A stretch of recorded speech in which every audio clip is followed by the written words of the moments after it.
every day a few people will resist, and the next day some different people will resist. And that's too few people resisting on each day to have an effect. So we must anticipate the problem. We must recognize that we have to start resisting now in order to have any privacy when we want some. The next threat I want to mention is surveillance. Sorry, is censorship. I'm sleepy today. Censorship is not new. But 15 years ago, a lot of people thought that the internet would make censorship impossible, that it would route around all sorts of blockages, that clever people would always find their way through any sort of attempts to interfere with communication, and censorship would be defeated. Well, that appeared to be true for a while until governments began putting real effort into censorship and thinking hard about how to make censorship work. Of course, China was a pioneer in this and set up a sufficiently effective system of censorship. It's not absolutely impossible for somebody to get a forbidden message out of China. It's not that hard to do that. But topics that the Chinese government doesn't want most Chinese people to hear about, most Chinese people don't hear about. And that's enough to interfere with people's freedom. Censorship of the internet is not limited to obvious tyrannies such as China and Iran. It's spreading to many countries that would like you to think that they are free. For instance, Denmark. Several years ago, Denmark imposed filtering on the internet, blocking a secret list of pages.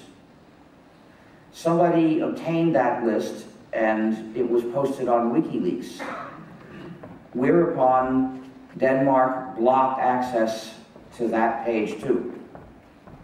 So everyone's welcome to find out what it is that people in Denmark can't access except the people in Denmark. And I'm told that many other European Union countries have systems of internet filtering, including, I believe, Germany, Italy, Spain, and some others in Northern Europe as well. A couple of years ago, Turkey announced that internet users there would have to choose between censorship and more censorship, and even more censorship, and even more censorship. 4 different levels of censorship, but true unfiltered internet access would not be allowed.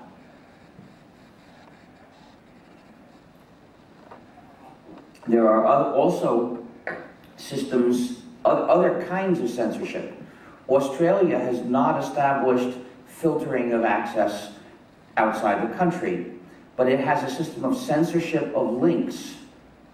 There are sites it is forbidden to link to in Australia. Electronic Frontier Australia, which is a group that defends human rights for internet users, was ordered to remove a link to a foreign political website on pain of a fine of $11,000 a day. So that's very hard censorship. Then India has imposed very strict censorship on websites in India. Things that offend anyone almost are illegal. Things talking about various things the government doesn't want discussed are illegal on the internet. I read there was recently a protest against this. There have been several protests against it.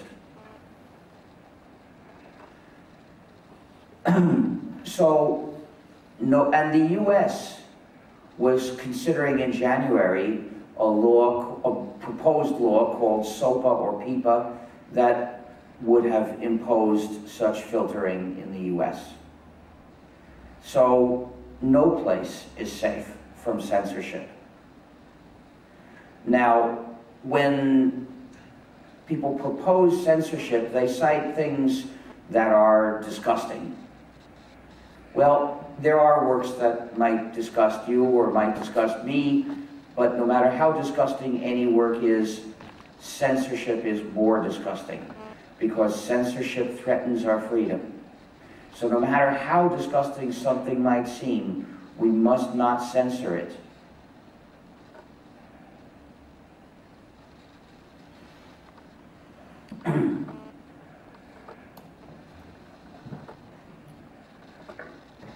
The next threat I want to mention comes from data formats that restrict their users.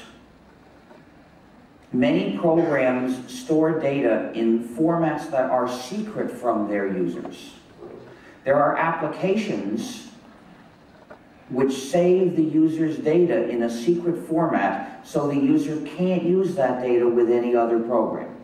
Their goal is to prevent interoperability. Evidently, these are non-free programs. If they were free, the users could figure out what the format was. But since they're proprietary, the users can only figure that out by experimenting, which is very hard. Many programs use secret formats for data that is transmitted or published. Many published works now are stored in these secret formats.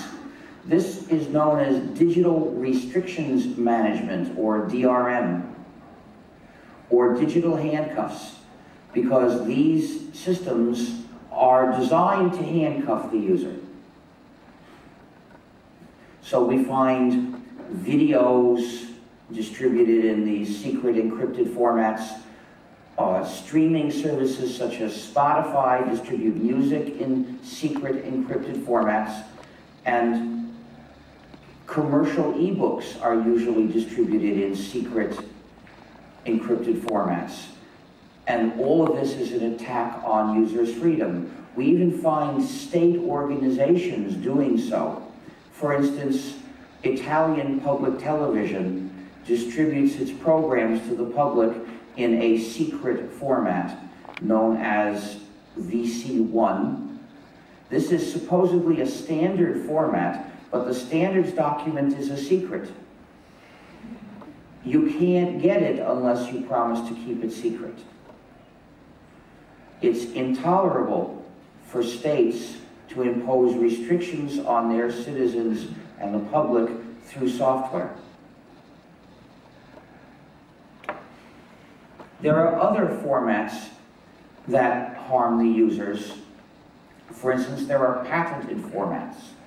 These include MP3, MPEG-2, MPEG-4. The use of these formats harms the public.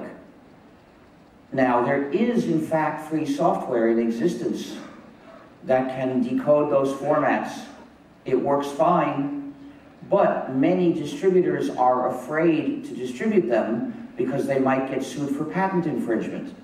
So you might get a copy of the GNU plus Linux operating system with no software to handle those formats. And you would think it can't handle them. And you wouldn't know where to find free software that could handle them. Or it might come with proprietary software to handle those formats, which means that it's taking away your control of your computing. And then there's the peculiar case of Flash. The Flash format, well, it does have a digital handcuff feature, but that's only one of its problems. A much more frequent problem is just that even though the rest of the Flash format is not a secret, Adobe has changed it so many times that the free software world has not been able to keep up.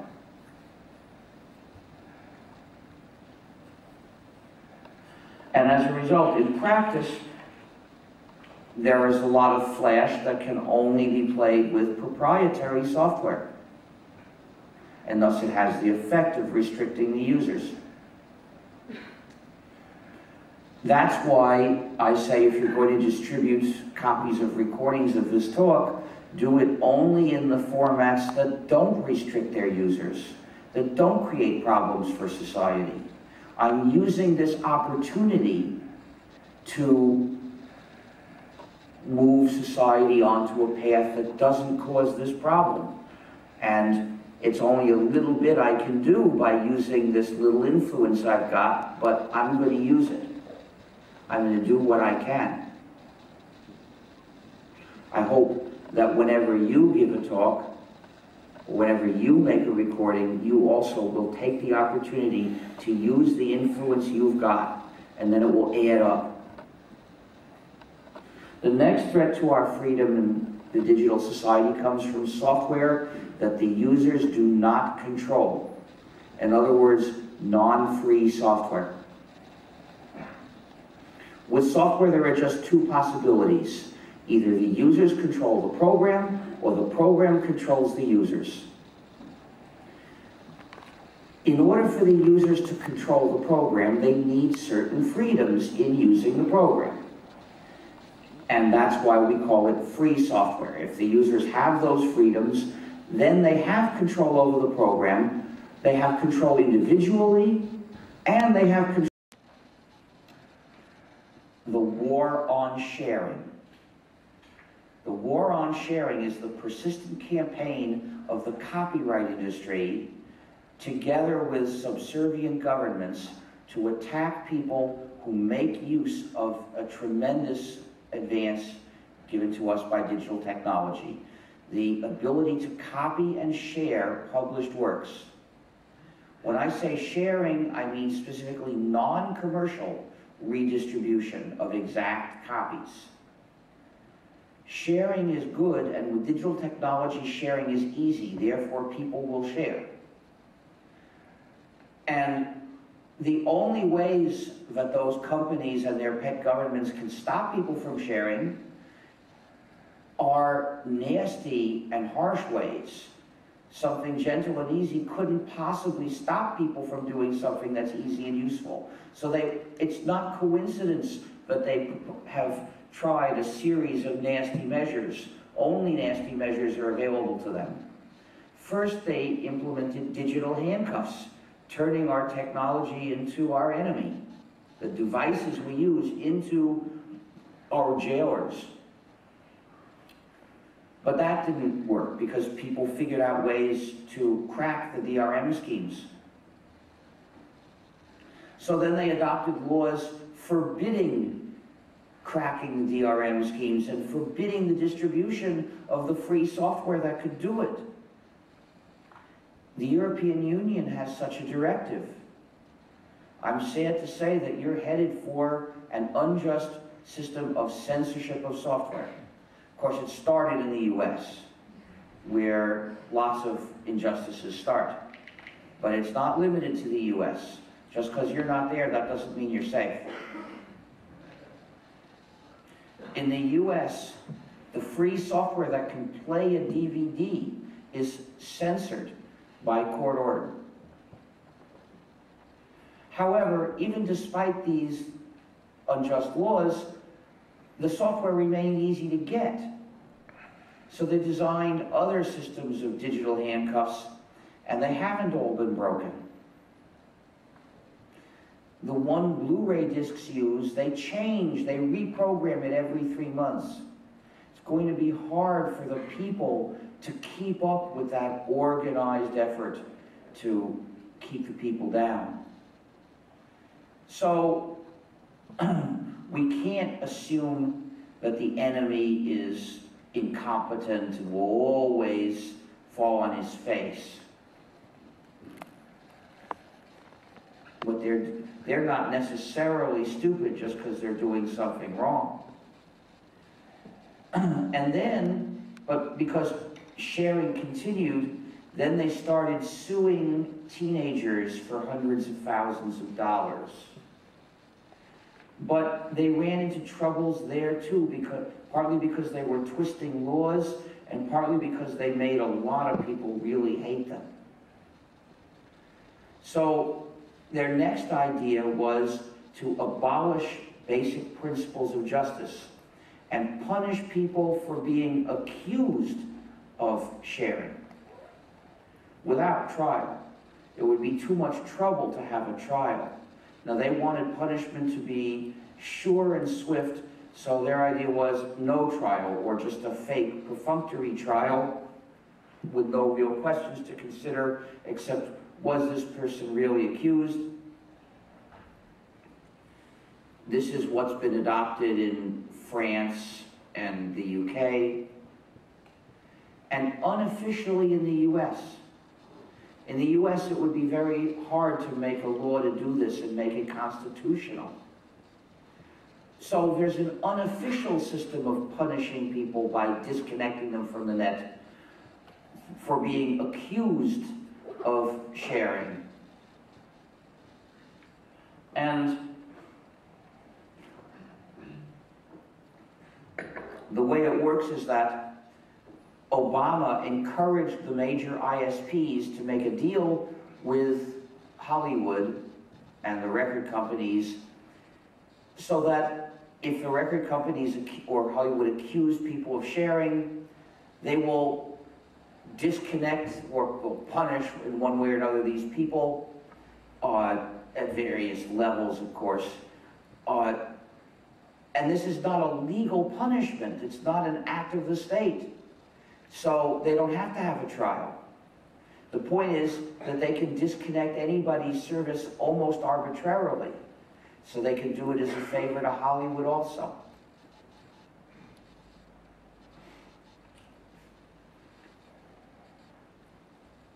Well, we've got to end the war on sharing, because sharing must be legal. Sharing is good, so to attack sharing is wrong.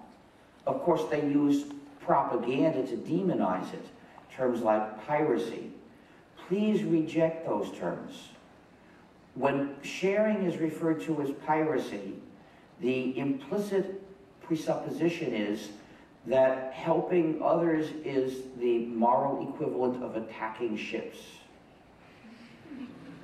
If you don't believe that, don't say it.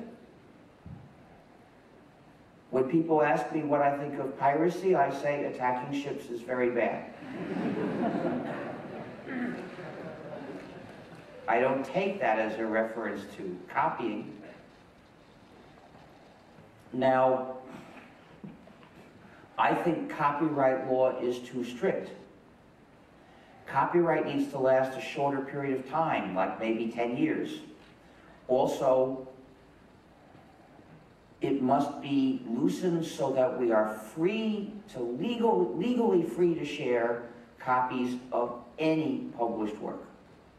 And remember, by sharing, I mean non-commercial redistribution of exact copies. And for most works, that's as far as I go. But there are some works where we have to go further. There are works that must be free. And these are the works that are designed for doing practical jobs. For instance, programs, recipes for cooking, educational works that are meant for teaching or learning, reference works that are meant so you can look things up, fonts for displaying text. Well, their job is to enable you to see text. So these are these works that do practical jobs, and there are other works that do practical jobs. This is not a complete list. They must be free. With an open source position, they will often put non-free programs into their system distributions, because to them that doesn't seem like an issue. So in fact, there are over 1,000 different distributions, they're called, of GNU/Linux. But only a few of them are entirely freedom-respecting software. So we have a list of those in gnu.org/distros. Please take a look. Also, Also, schools have an obligation to teach only free software. And not just schools, but all educational activities, including adult education, museums, anything that aims, that places itself under the rubric of education, has a social mission. And that mission is to educate good citizens of a strong, capable, independent, cooperating, and free society. That's across the board. But in the computing field, that means teaching people to be good users of free software and not teaching them dependence on proprietary software. I'm sure you're aware that most schools teach proprietary software, which means they're teaching their students dependence on a particular company. And those companies often offer gratis copies of those programs only to schools. Just as drug sellers will offer gratis doses to people who are not yet dependent on the drug. The first dose is gratis. Once you're dependent, then you've got to pay. And that's effectively what they're saying to the school. Here's this needle full of non-free software. We won't charge you anything for it as long as you inject it into your students to make them dependent. Then, of course, they graduate and they're still dependent, and at that point, the same developer does not offer them gratis copies. And some of them go to work for companies. The developer doesn't offer the company gratis copies, because that's the point at which they want to use their dependence. Well, schools should not be teaching dependence. They should not ever teach non-free software. But there is another reason for this, for the education of the best programmers. These natural-born programmers typically become fascinated with computing at 10 to 13 years old. They want to learn everything about computing. If they use a program, they want to know, how does it do this? But when they ask the teacher, how does it do this? If it's proprietary, the teacher can only say, we're not allowed to know, it's a secret. In other words, a non-free program embodies knowledge which is knowledge withheld. It is the enemy of the spirit of education, and therefore, to uphold the spirit of education, the school must not allow its presence. It must not be tolerated. But if the program is free, the teacher can explain as much as he knows and then say, here's the source code, read it and you'll understand everything about this program. And those kids will be fascinated, they'll read it. And the teacher can say, if you come across anything that's too hard to figure out by yourself, show it to me and we'll figure it out together. And that way, our natural-born programmer gets to learn a crucial lesson. The code even you couldn't figure out, it's because that's bad code. It's not clear. So your lesson is, don't write code that way. And this lesson is vital because natural-born programmers are clever and they can write lots of code that will do the specified job, but no one else is going to figure out how. But that's not good work. Good code is code that other people will understand.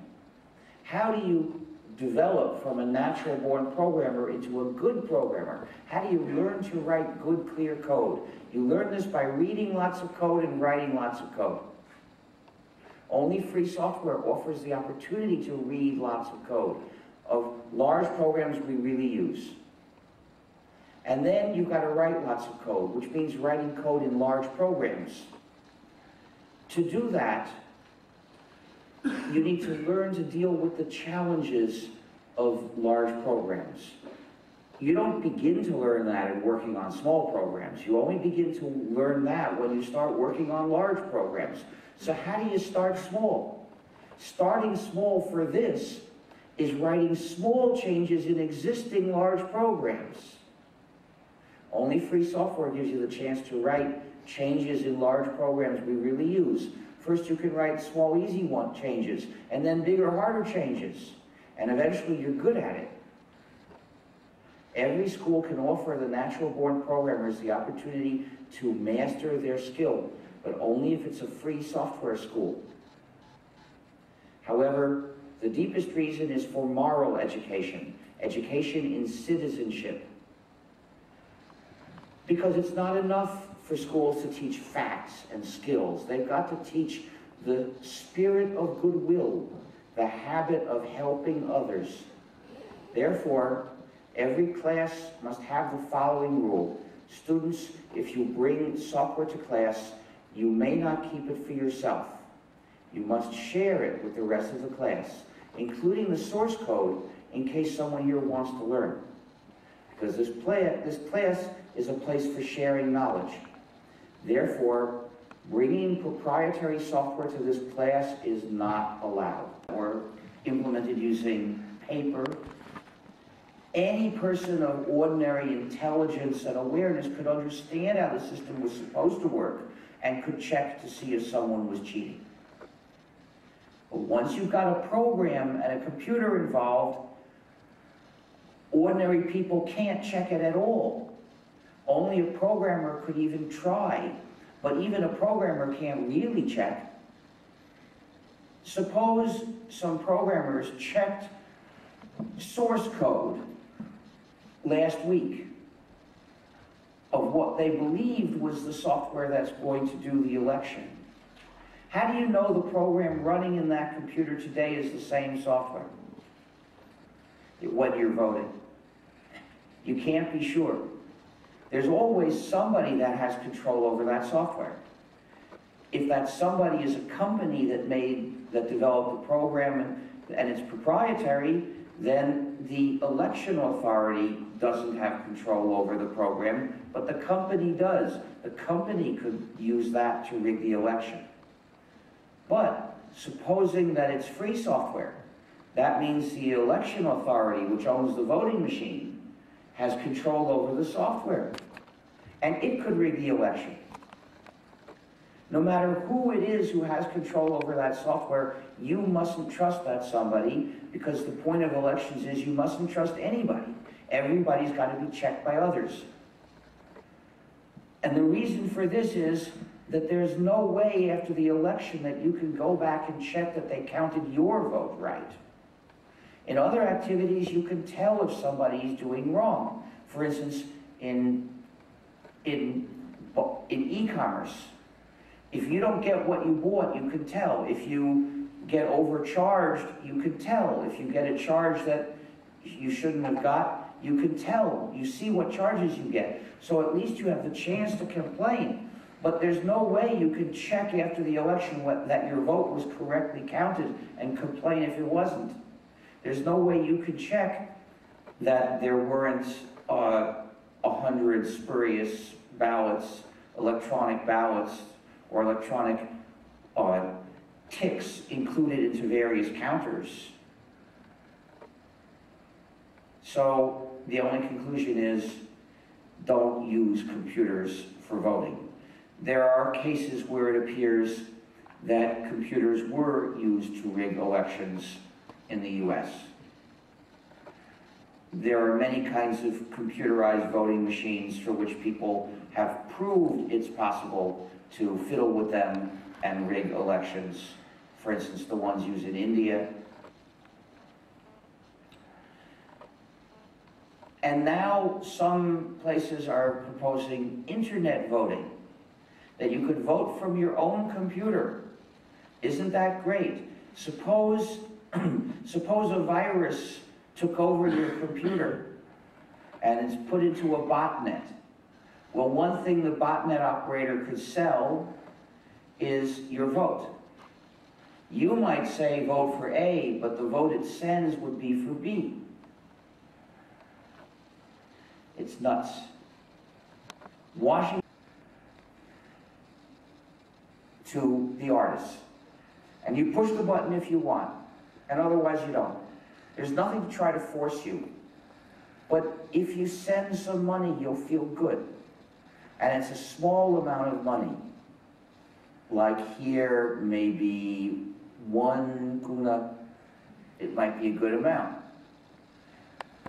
The point is, it's not so tiny that you need thousands of them to even notice them. But it's small enough that a lot of people would be willing to send it because they don't miss that small amount of money. Of course, there are some people who couldn't send even a small amount of money. There are poor people. And they won't. And that's good. We don't need to squeeze money out of poor people to support artists. There are enough non-poor people who will be happy to do so. So let the poor people never push this button. It's okay. Now, why wouldn't you give today? It's not because you couldn't afford that small amount of money. It's because it's not the money you would give up, it's the work it would take, the trouble you'd have to go to give that money. So that's why my proposal is to get rid of the trouble, to make it as easy as falling off a log. And then you would do it. So these are my 2 proposals for how we can support